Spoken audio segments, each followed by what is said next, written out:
Hello friends, welcome to MK study point channel. दोस्तों, आज हम स्टार्ट करने वाले हैं ईबीएस का जो यूपी टेट में पूछे जाते हैं साइंस का टॉपिक, जिसका नाम है जीवों में उत्सर्जन। तो चलिए हम बात करते हैं कि उत्सर्जन है क्या, उत्सर्जन तंत्र किसे कहते हैं और उत्सर्जन तंत्र की आवश्यकता क्या है।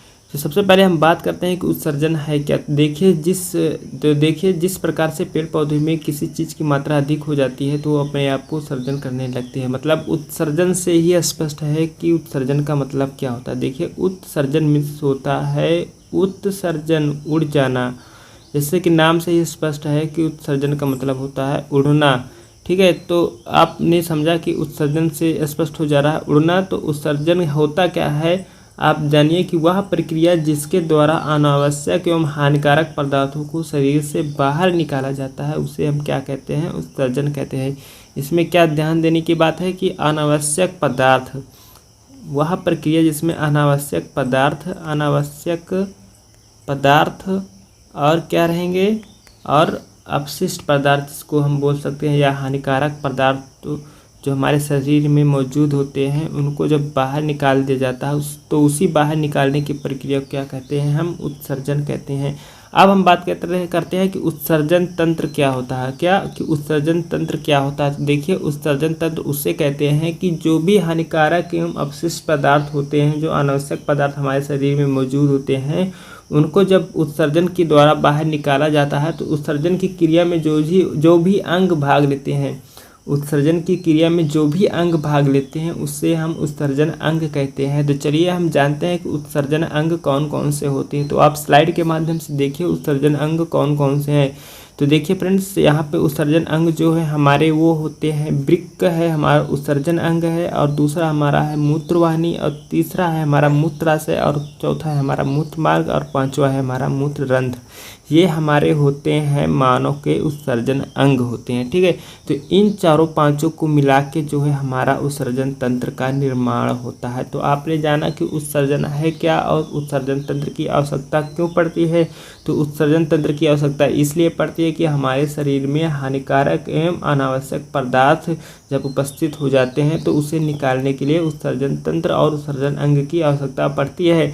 तो यहाँ पे हमने जाने कि उत्सर्जन तंत्र कौन कौन से हैं और उनके क्या क्या नाम हैं। वृक्क है, मूत्रवाहिनी है, मूत्राशय है, मूत्र मार्ग है, और मूत्र रंध्र है। तो चलिए हम एक एक पर बात कर लेते हैं कि वृक्क क्या है, और मूत्रवाहिनी, मूत्राशय, और मूत्र मार्ग और मूत्र रंध्र का कार्य क्या क्या है। तो देखिए, वृक्क जो होता है हमारे शरीर का मेन अंग होता है, जो उत्सर्जन अंग होता है। वृक्क हमारे शरीर का मेन अंग होता है जो उत्सर्जन अंग होता है। तो वृक्क की संरचना कैसे होती है उस पर बात करते हैं। तो वृक्क की जो संरचना होती है वो सेम के आकार की जैसे होती है। कैसे होती है, सेम के बीज के आकार की जैसे होती है। आप देख रहे होंगे सेम के बीज के आकार के है, और इसका जो बाहरी भाग है वो कैसा है, वो बाहरी भाग इसका जो है वो उभरा हुआ है। कैसा है, बाहरी भाग उभरा हुआ है। तो आप देख सकते हैं, और यह रीढ़ के हड्डी के ऊपर है, दोनों तरफ है, जैसे कि चित्र में आपको स्पष्ट दिख ही रहा होगा। और यहाँ पे हम बात करें कि वृक्क का कार्य क्या होता है। तो वृक्क में जो मेन काम होता है कि जो हमारा मूत्राशय होता है, जो हमारे हानिकारक एवं अपशिष्ट पदार्थ होते हैं, वो जो है धमनियों के माध्यम से, जो धमनी और शिरा होते हैं, धमनी और शिरा में, यहाँ पे धमनी और शिरा की बात आ गई तो हम बात करते ही हैं कि धमनी जो होती है, धमनी में हमेशा कैसा खून बहता है, शुद्ध रक्त बहता है। और शिरा में कैसा खून बहता है, तो शिरा में हमेशा अशुद्ध रक्त बहता है। ठीक है, शिरा क्या होता है, शिरा में आप देखते होंगे कि जो हमारे हाथ में है, जो सबसे ऊपर नीली कलर की दिखाई देती है उसी को हम शिरा बोलते हैं। जो नस कहते हैं हमें दिखाई देते हैं, डॉक्टर लोग इसमें सुई इंजेक्शन लगाते हैं, उसी को हम शिरा बोलते हैं। नीली कलर की होती है। कैसी होती है, या नीली कलर की होती है। और धमनी कैसी होती है, या रेड कलर की होती है, मतलब कि लाल कलर की होती है। तो हमने बात कर ली धमनी के ऊपर। तो फ्रेंड्स चलिए हम देखते हैं कि जो है हमारा क्या होता है, कि वृक्क का कार्य क्या होता है। वृक्क जो है धमनी और शिराओं के माध्यम से जो अशुद्ध खन या अशुद्ध रक्त या शुद्ध रक्त लाए जाते हैं उनको छानने का कार्य कौन करता है, उनको छानने का कार्य वृक्क ही करता है। तो जब वृक्क छानने का कार्य कर लेता है तो वृक्क जो है अपने उस छनन की प्रक्रिया के द्वारा जो अपशिष्ट या हानिकारक पदार्थ होते हैं उसे मूत्रवाहिनी में भेजते हैं। मूत्रवाहिनी से जो मूत्र नलिकाएँ होती है उसके द्वारा वो आता है, वो मूत्राशय में एकत्रित होता है। मूत्राशय में एकत्रित होने के बाद मूत्र मार्ग के द्वारा उससे मूत्ररंध्र के द्वारा बाहर निकाल दिया जाता है। तो इस प्रकार से फ्रेंड जो है मानव का उत्सर्जन तंत्र काम करता है और उत्सर्जी इस तरह से उसका होता है। अब हम बात करते हैं क्या सभी जीवों में उत्सर्जी अंग एक ही जैसे होते हैं, तो नहीं, सभी जीवों में उत्सर्जी अंग एक जैसे नहीं होते हैं। तो फ्रेंड्स हमने क्या क्या बात कर ली, आपको चित्र में स्पष्ट हो गया होगा। हमने बात की मानव का उत्सर्जन तंत्र क्या होता है और मानव के उत्सर्जन तंत्र की आवश्यकता क्यों पड़ती है। ठीक है, अब हम बात करते हैं कि क्या जो है सभी पेड़ पौधे या जीव जंतुओं में उत्सर्जी अंग एक जैसे होते हैं, तो नहीं, सभी पेड़ पौधे में उत्सर्जी तंत्रों में जो है उत्सर्जी तंत्र एक जैसे नहीं होते हैं। यहाँ पे हम बात कर ले कुछ अन्य जंतुओं के बारे में, जैसे एक कोशिकीय जीव होते हैं। तो एक कोशिकीय जीव देखिए, एक कोशिकीय जीव जैसे हमारे हो गए अमीबा, क्या, अमीबा और पैरामीशियम।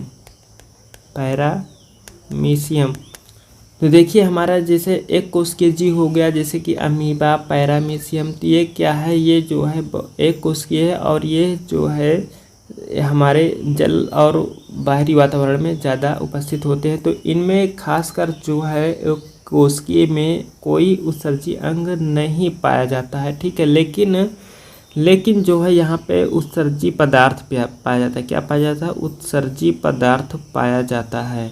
देखिए मनुष्य में क्या होता है कि मनुष्य में जो है, यहाँ पे आपको दिखा देते हैं कि मनुष्य में जो है, मनुष्य में उत्सर्जी अंग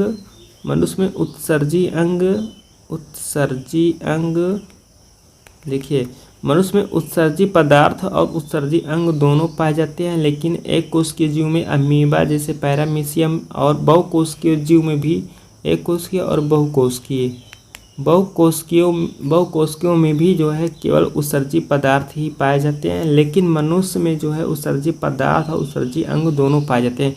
तो मनुष्य में उत्सर्जी अंग जो पाया जाता है उसे हम वृक्क कहते हैं। ठीक है, और जो उत्सर्जी पदार्थ पाया जाता है जिसको हम क्या कहते हैं, यूरिया कहते हैं। ठीक है, ये मनुष्य की बात हुई। अब हम बात कर लेते हैं कि थोड़ा सा अलग जंतुओं के बारे में। तो देखिए फिर थोड़ा सा अलग जंतुओं के बारे में हम बात करते हैं। यहाँ पे देखिए विकसित जंतुओं में उत्सर्जन की प्रक्रिया विशेष अंगों द्वारा होती है। तो देखिए यहाँ पे जो अलग अलग हमारे कुछ जंतु हैं उनके बारे में जानते हैं कि उसमें उत्सर्जी पदार्थ कौन कौन से पाए जाते हैं। तो देखिए ये आपके लिए इम्पॉर्टेंट होना है क्योंकि आगे हम क्वेश्चन आंसर सॉल्व करेंगे इसी टॉपिक से रिलेटेड। तो उसमें आपको ये क्वेश्चन आंसर बहुत मदद करेंगे। अगर आपने इसे ठीक से समझा है तो आप उस क्वेश्चन आंसर को ज़रूर सॉल्व कर लेंगे।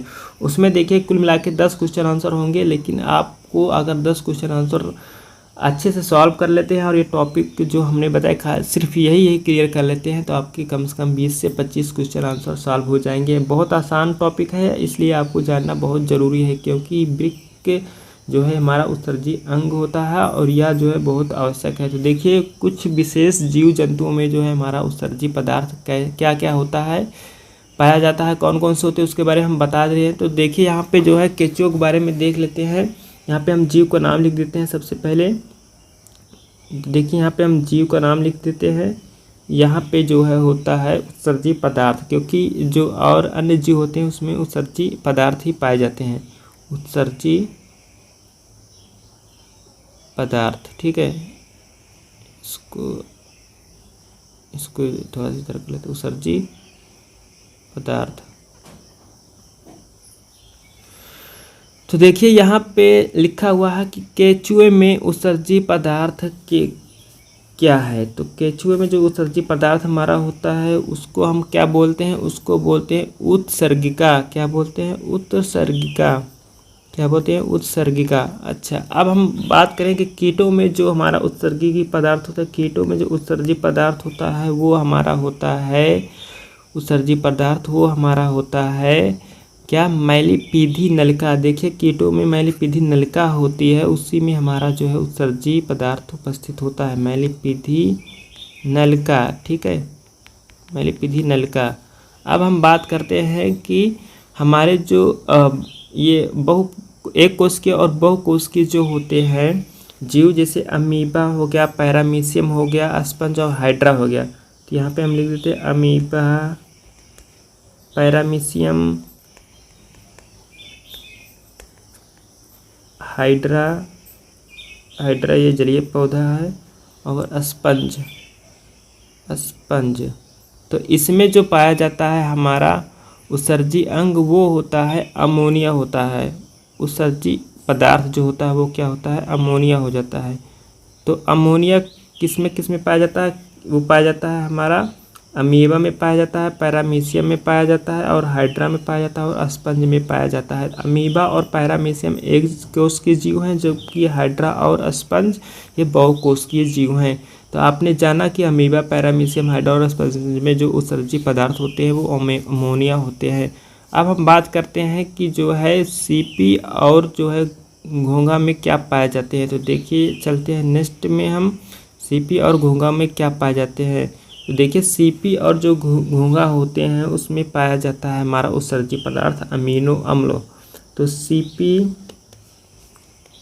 और घोंघा में जो पाया जाता है हमारा उत्सर्जी पदार्थ उसका नाम क्या है, उसका नाम है अमीनो अम्ल। ठीक है, अब हम बात कर रहे हैं कि सभी स्तनियों एवं वयस्क में, सभी स्तनियों मतलब जो जीव जंतु बच्चे देते हैं उनको स्तनियों के नाम से, स्तनधारी के नाम से जानते हैं। तो यहाँ पे बात कर रहे हैं कि सभी स्तनियों प्लस जो है उभयचर, जो भी मेढक वगैरह होते हैं जल और पानी में रहते हैं को उभयचर बोलते हैं, जो दोनों जगह रहते हैं। तो प्लस उभयचर